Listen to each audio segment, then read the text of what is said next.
आज हम लोग पढ़ने वाले हैं इकोनॉमिक्स का चौथा चैप्टर, जिसका नाम है हमारी वित्तीय संस्थाएं। तो हम लोग सबसे पहले यहाँ से स्टार्ट करते हैं, वित्तीय सेवाओं की आवश्यकता। हमें वित्तीय सेवाओं की आवश्यकता कुछ क्यों पड़ता है? किसी भी व्यक्ति या परिवार, किसी का एक परिवार है, मान लो एक व्यक्ति हो गया, उसका एक परिवार है, उसको अपने परिवार का घरेलू उद्योग जो है, उसके घर में जितने भी राशन पानी का खर्चा या फिर वो जिस लाइन में काम पर लगा हुआ व्यवसाय, उसको पूरा करने के लिए उसे ऋण की जरूरत होती है। एक छोटा सा उदाहरण लेते हैं, मान लो एक छोटा किसान है, उसको अपने खेत में क्या क्या चाहिए? एक बैल चाहिए, हल कुदाल और फिर बीज और खाद चाहिए।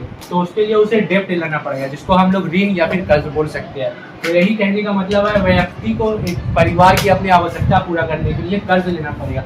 और इसमें 3 प्रकार आते हैं, एक तो आता है दीर्घकालीन, अल्पकालीन और फिर एक तो दीर्घकालीन। मतलब समझ लेते हैं पहले।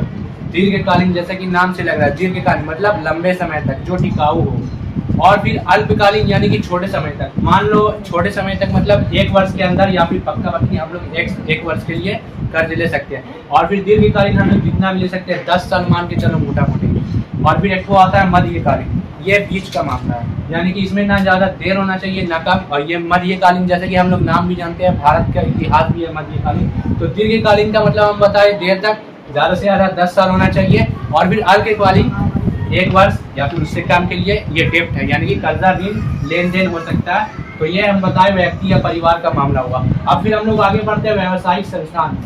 इसमें क्या होता है? खनन, विनिर्माण, परिवहन, संचार आदि या फिर गैस आदि का जो उत्पादन होता है, जैसा कि हम पहले चैप्टर में पढ़ाए थे, उद्योग क्षेत्र, यानी कि जिसको हम लोग उद्योग क्षेत्र में होते हैं, उसी में ये सब आता है, खनन, विनिर्माण, परिवहन, संचार। तो उस हिसाब से इन सब का जो काम करते हैं जो मजदूर इन सब में चाहिए। खनन हो गया या फिर विनिर्माण हो गया, परिवहन, संचार, गैस आदि के उत्पादन के लिए। और फिर इसमें मशीन आदि की जरूरत होती है। खनन जो होता है मशीन हो गया, अगर उसकी मरम्मत करानी पड़ती है तो इसके लिए डेब्ट लेना पड़ता है। या फिर जितने भी मजदूर उसके अंडर में काम कर रहे हैं, तो उन्हें भी पैसों की जरूरत होगी अपने परिवार के लिए, भरण पोषण के लिए। तो जितने भी मजदूर हो गए, या फिर मशीन का मरम्मत कराना पड़ता है, खराब हो जाता है बीच बीच में काम करते करते। और फिर जितने भी मजदूर हैं, तो उनके भरण पोषण के लिए, उनके परिवार के भरण पोषण के लिए इसमें भी डेब्ट लेना पड़ता है। और जैसा हम बता चुके हैं, 3 तरीके का ऋण होता है, दीर्घकालीन, अल्पकालीन और मध्यकालीन। अब आते हैं हम लोग तीसरे नंबर पे, सरकार। आपको क्या लगता है कि सरकार के पास बहुत सा पैसा वो अपने हिस्से देती है? ये बिल्कुल भी नहीं है। तो सरकार को भी कभी कभी डेब्ट की जरूरत पड़ती है। क्यों? कृषि या फिर कुटीर एवं लघु उद्योग, यानी कि इन सब क्षेत्रों में विकास के लिए सरकार को कभी कभी कर्ज लेना पड़ता है, ऋण लेना पड़ता है। अब जैसे कि देख लीजिए, हरियाणा पंजाब में विकास हो रहा है, तो इसमें सरकार का बहुत बड़ा योगदान है। उन्होंने डेब्ट लेकर बैंकों से, व्यावसायिक बैंक या फिर जितने भी बैंक है, मान लो देसी बैंकर है या फिर व्यावसायिक बैंक, उससे कर्ज लेकर इन क्षेत्रों में विकास करती है सरकार। यानी कि सरकार को भी कर्ज की जरूरत पड़ती है। जरूरी नहीं है कि सरकार के पास जितनी तनख्वाह आ रही है वो उससे सारे देश को चला रहा है, उन्हें भी कर्ज की जरूरत पड़ती है और कर्ज चुकाते भी है।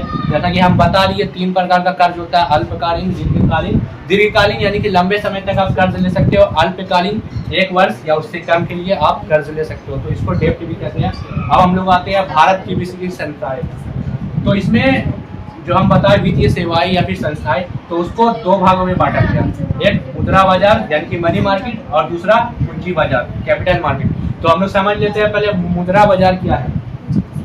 मुद्रा बाजार का एकदम सीधा सा उदाहरण है, जैसा कि अभी हम बता दिए अल्पकालीन। तो इसमें मुद्रा बाजार में यही होता है, अल्पकालीन समय के लिए ऋण लिया जाता है, जैसे कि नाम से लग रहा है मनी मार्केट। तो इसमें ऋण, जैसा कि हम बताए डेब्ट कर्ज, इसमें अल्पकालीन किया जाता है। इसमें दीर्घकालीन का डेब्ट आपको नहीं मिलेगा। उसी के उल्टा यानी कि विपरीत पूंजी बाजार, पूंजी, इसमें आपको दीर्घकालीन ऋण मिल सकते हैं, यानी कि आपको लंबे समय तक इस पूंजी बाजार में लंबे समय तक आपको ऋण दे सकता है दीर्घकालीन। या फिर आप इसमें मध्यकालीन ले सकते हैं या फिर इसमें भी ले सकते हैं, मगर इसमें और इसमें बहुत अंतर है, मुद्रा बाजार और फिर पूंजी बाजार। एक और बात यहाँ पे अहम जरूरी याद रखने वाली है, ये जो मुद्रा बाजार है और पूंजी बाजार है, दोनों का विकास होना बहुत जरूरी है। यानी कि इन दोनों को एक दूसरे से अलग नहीं किया जा सकता। किसी भी देश के आर्थिक विकास के लिए इन दोनों का आगे बढ़ावा देना बहुत जरूरी है। इन दोनों के बिना देश आगे नहीं बढ़ सकता। जैसे कि हम बता दिए अल्पकालीन, दीर्घकालीन, तो दोनों ही बहुत जरूरी है। तो ये दोनों लागू होता है हमारे देश के आर्थिक विकास के लिए। और अब हम आगे बढ़ते हैं भारतीय बैंकिंग प्रणाली, यानी कि इंडियन बैंकिंग सिस्टम, जिसको अंग्रेजी में कहते हैं, ये हिंदी में हो गया। तो 1 अप्रैल 1935, जैसा कि हम लिखे हैं 1 अप्रैल 1935, ये रिजर्व बैंक ऑफ इंडिया की स्थापना हुई, जिसको भारत का केंद्रीय बैंक कहते हैं। यानी कि ये भारत में जितना बैंक हो गया सबको कंट्रोल कर लेता, सबका नियंत्रण रिजर्व बैंक ऑफ इंडिया के हाथ में है। तो इनके पास इतना पावर है कि ये सब बैंक को अपने कंट्रोल में रख सकता है। और 1969 हम राष्ट्रीयकरण लिखे हैं, मतलब कि इसकी छोटी सी कहानी है। जब बैंक की स्थापना हुई और शहरी क्षेत्रों में जब बहुत छोटे छोटे बैंक खुल गए या फिर बैंक खुले हुए थे, तो वहाँ पे सरकार ने देखा कि बैंक की वजह से जो ऋण का लेन देन हो रहा है, तो उसका विकास की वजह से देश का आर्थिक विकास, यानी कि जिसको जीडीपी बोलते हैं हम लोग, जीडीपी काफ़ी बढ़ रहा है। तो सरकार ने ये देखते हुए 1969 में सारे बैंक का राष्ट्रीयकरण करवा दिया। उसका उद्देश्य ये था कि जितने भी पिछड़े यानी कि गांव या फिर राज्य कुछ भी है, तो वहाँ पे भी इसकी स्थापना करना, जितने हो सके उतने बैंकों की स्थापना करना। तो इसका उद्देश्य यही था राष्ट्रीयकरण करने का, कि जितने भी पिछड़े हुए गांव या शहर है वहाँ पे भी बैंक की स्थापना की जाए, ताकि ज़्यादा से ज़्यादा डेप्ट मिल सके और ज़्यादा से ज़्यादा विकास हो सके और जीडीपी बढ़ सके। और फिर जब देश का राष्ट्रीयकरण हुआ उसके बाद हमारे देश में 21 बैंक है राष्ट्रीयकरण, यानी कि व्यावसायिक बैंक 21 अभी कुल संख्या है हमारे देश में। और फिर 1976 क्षेत्र ग्रामीण बैंक, जैसा कि अभी हम बोले ऊपर में, तो सरकार ने 1976 में एक और नई योजना निकाली, क्षेत्र ग्रामीण बैंक, यानी कि ये स्पेशल ग्रामीण क्षेत्र के लिए है।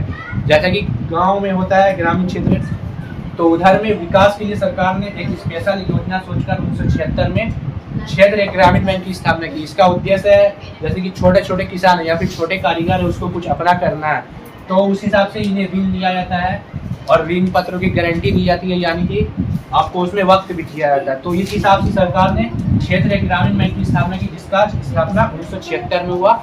और फिर 1969 में जो बैंक का राष्ट्रीयकरण हुआ व्यावसायिक बैंक का, इसका हम कारण बता दिए क्या है। और फिर 1 अप्रैल 1945 को रिजर्व बैंक ऑफ इंडिया की स्थापना हुई, जिसको भारत का केंद्रीय बैंक भी कहते हैं। तो ये बहुत ही अहम है हमारे देश के लिए, इसके बिना हमारे देश का आर्थिक विकास को बढ़ावा नहीं मिल सकता। तो सब बात मिला के ये जरूरी है कि सबका